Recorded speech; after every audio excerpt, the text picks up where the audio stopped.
Yo, yo, yo, yo, yo, yo, yo. It's your boy, K. Smith, back with another fire screen. Make sure you go like, comment, and subscribe. Also, follow me on all platforms at AKISS NBA, talking hoops, talking NBA, talking college basketball, talking WNBA. Mostly, I would say the WNBA and the NBA. Of course, as you know, that is my background, especially the NBA, being an analyst here and there. Now, we're back, and we're talking about the WNBA. We're talking about Caitlin Clark, Paige Bueckers. There's been a lot of talk going around on social media because college basketball is in full swing for the men's side and also the women's side. And we know that Paige Bueckers is playing. She's dominating. She's hooping. We also know Flage is out there hooping as well. South Carolina team is doing extremely well. But as we all know, a lot of people want to talk about what is to come, even though we're in the now. And I think sometimes people get so caught up on the future that they can't appreciate the present.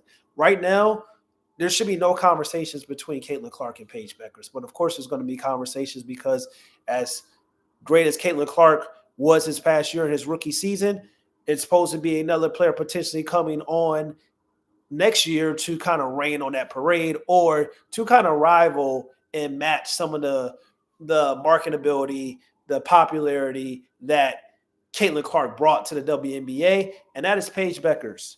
And Bueckers is a extraordinary talent. I think she is great. I think what she does and brings on the basketball court is very, very exciting. And it's just been a lot of conversations about how since Caitlin Clark is in the WNBA now, it's just the Paige show, and people are saying that, well, Paige and Caitlin Clark was never a real thing because Paige was always better because Paige tore her ACL and people forgot about Paige Bueckers. And then you go look at the stats, you go look at the numbers for his like freshman year when Iowa, Caitlin Clark was averaging like 23, 24 points. And then you look at Paige Bueckers and what she was averaging, she was putting up. Yes, people were saying that, well, the height was more so for Paige. And the height was more so for Paige coming out over Caitlin Clark due to the fact of where Paige went. Anytime you go to the greatest women's basketball, college basketball team of all time, you're going to get that hype. You're going to get that machine. You're going to get that engine pushing you. And that's not to take away from Paige because she still is the number one player overall coming into college. But at the same time, where you play and where you go and the marketability and the resources that these teams give you and they have for you allow you to be successful. It's like when a player signs on to Nike or a player signs on to Adidas. You're signing on to Nike and Adidas because of your game and what you can bring, but you're also signing on to Nike and Adidas for what they can bring and the value they can bring to you for you to make you the biggest star or celebrity or athlete that you possibly can be. So when we have conversations about Caitlin Clark and Paige Bueckers, I'm seeing a lot of people that are saying that's going to be the real Magic Johnson and Larry Bird rivalry in the WNBA. First and foremost, what makes Caitlin Clark special is that she's truly one-on-one. It's the first time we ever seen her play style in the WNBA. It's because she amalgamates scoring and playmaking. So that's Caitlin Clark. Once again, Caitlin Clark is special. We've never seen her play style in the WNBA before. She's truly one-on-one. She amalgamates scoring and playmaking. She is essentially the Trae Young of the WNBA, a four-level scorer, crazy handle ability, insane playmaking ability. That is Caitlin Clark. That's what she brings. Paige Bueckers, her game isn't as exciting as Caitlin Clark, but she's going to be a force when she enters the WNBA because she's a force right now already at UConn. She's probably a more portable player. She's definitely a more portable player than Caitlin Clark. You can put Paige in any system, offensive system. She's going to find a way to operate and to fit in and also to score and score efficiently. She can shoot the ball from three. She's a mid-range killer, and she has a crazy handle ability as well, and she also plays defense. So you're looking at two different types of play styles. So for it to be a rivalry, though, I don't know if it's going to necessarily be a rivalry due to the fact that because I don't know where Paige is going to necessarily land this upcoming draft. But Paige and Caitlin Clark are two phenomenal talents, two phenomenal players in the WNBA. Is going to benefit from having them both and competing at a high level. But the whole rivalry is more geared towards, I believe, some of the narratives that are out there by the WNBA and by people that just don't like Caitlin Clark and want to support Paige due to some of their hatred on Caitlin Clark. We seen Paige come out and be vocal about certain issues in the WNBA. We seen Caitlin Clark come out and be vocal about some of those same issues with that's going on in the WA in the women's basketball landscape. One is received same message, but one is received totally different compared to the other. So that's when we're talking about media narratives, when we're talking about potential quote unquote rivalry.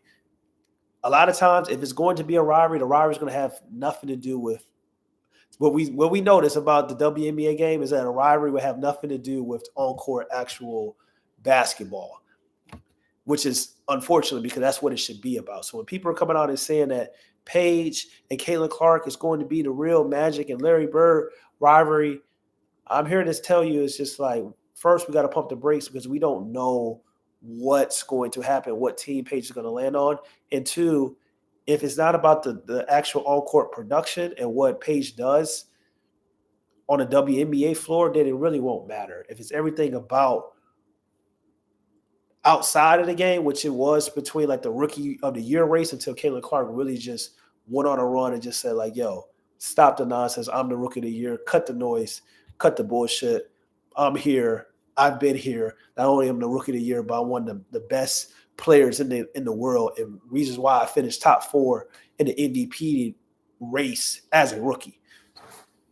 So, and it's just like, I just don't know if it's going to be a rivalry. I just don't know. I really don't know if it's going to be a rivalry due to the fact that if Paige goes to the Sparks, I don't even know if Paige is going to be the best basketball player on her team because Jackson will be there. And then Cameron Brink will be coming off of injury as well.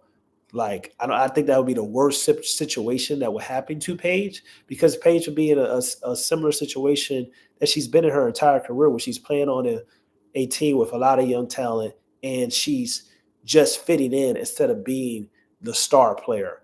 Paige needs to go to a situation where she can be the face of the franchise, and she'll still be the face of the franchise if she goes to the Sparks, but she's going to be surrounded by other great players, great young talent, and great players. But she needs to go to a situation where she can be the star, where she can be the face, where she can be the leader, where she will have the responsibility of bringing a franchise back to glory. It'd be different if she goes and gets drafted by the Valkyrie in San Francisco than it will be with the Sparks. And that just goes back to the WNBA and reasons why if this was David Stern, this wouldn't even be a situation. A expansion team would be to have the number 1 overall pick in the draft, and they will be selecting Paige as number 1. But since this is not the NBA, this is the WNBA, from a business side and a business standpoint, having Paige go to LA is probably the worst thing that can possibly happen to her due to the fact that once again, she probably won't be the best player because of Jackson is there. And then she's going to a kind of a great when you talk about legacy and you talk about overall franchise, Candace Parker, Lisa Leslie, she's going to a great franchise like that. So it's just like, it's not going to feel the same way that when Caitlin Clark went and got drafted by the Indiana Fever. It's going to feel different. It's going to feel a little flat. So that's why I don't even know if it's going to be a necessary potential rivalry because what Caitlin Clark did and what she came into and the situation she came into with the Indiana Fever and how great they were and leading them to the playoffs as well, along with Leah Boston and Kelsey Mitchell, that story is just a little bit different compared to Paige getting drafted by potentially the LA Sparks. So I'm sorry for coughing, but and for as a talent and skill set perspective, though, Paige is a problem. Paige is going to be a force. Paige is excellent. She's very great. But it goes to show you what play style do you prefer? Do you prefer the hybrid player who is extremely gifted at scoring and playmaking ability? Do you prefer the well-rounded player that can fit in within any system and score in a variety of ways in any spot on the basketball court, but it's really not going to take the top off the Maybach. And that's my biggest problem with Paige is that sometimes I'm just like, I want her to go. Like, push it, push it to the limit, push it beyond a point where you don't think you can reach. With Caitlin Clark is, which goes back to the sighting appeal and also the mentality, Caitlin Clark is going to push that shit. She's going to push the top off the Maybach. She's going to go out and try to go get. If she got 30, she's going for 40. If she making 3, 4 big shots, she's going for that 5th or 6th big shot. Like, she pushes it. Like, she has a different gear that even if she may not be the most talented out of the two for its like overall offensive skill set, she's going to do things and work on her game and become the best basketball player that she can potentially be. It's almost it's like that talent and that working hard. When people talk about how, what is it? What is that saying that people always talking about? Hard work beats talent. When talent doesn't work hard, that's that general saying that people love to say. I truly believe that with Caitlin Clark, and she's extremely talented, she's extremely gifted, but it's other players that are more skilled and probably have just a little bit more talent and just an overall more athleticism than Caitlin Clark. But Caitlin Clark is so focused on becoming the best basketball player that she can possibly be, and she has a different mentality where she's a killer. She doesn't care about being liked on the basketball court. She doesn't care about rubbing people the wrong way. She doesn't care about none of those things. She wants to dominate. She wants to showcase her ability, her talent. She wants to do things with excitement and flair. And then she wants to let you know, like, yo, I'm that girl. So that's the biggest difference. Also, I feel like that's between Caitlin Clark and Paige Bueckers is that mentality. I feel like one is always going to push things to the limit no matter what. With Paige, her going to a situation like the Sparks or a situation where she's on a young team, I don't feel like she will go in making any qualms about like with her teammates and just go in and try to fit in, where it should be like, yo, Caitlin Clark came to the Fever. It's like, this is my team. Y'all got to fit in around me. Y'all may not like it at first, but then y'all going to get on board and get with the program because y'all know how talented and how skilled I am. And my play style is going to allow you guys to succeed because I'm a dynamic and prolific passer and playmaker to go along with my scoring ability. Paige Bueckers, she's the type of player that will come in, fit within the offense, play within the flow of the offense, be extremely efficient, score when she needs to, pass the ball when she needs to, won't make any like issues within the locker room or won't make any issues with on the team because she's a great team player. And also it helps that she's played with UConn and been around, surrounded by a lot of great talent since her tenure with the UConn Huskies. She's always played with a lot of talent. And that's also the difference between Caitlin Clark and Paige when we talk about rivalry. It's just like, well, one player has had to be the alpha since day one, is always used to being the alpha. I'm not saying Paige is not an alpha, but Paige has benefited from playing with elite talent for a very, very long time with UConn.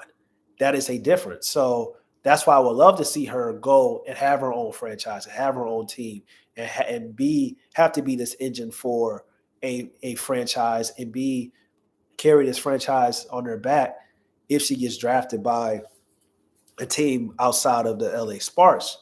But it's forced a rivalry. I don't know. We have to wait and see, but I just know that people want it to be a rivalry because people want to have somebody that can say that that's better than Caitlin Clark. But it's your boy, Ma K. Smith, also known as the coolest guy in sports. Make sure you go like, comment, and subscribe. And I'm gone, man. Peace.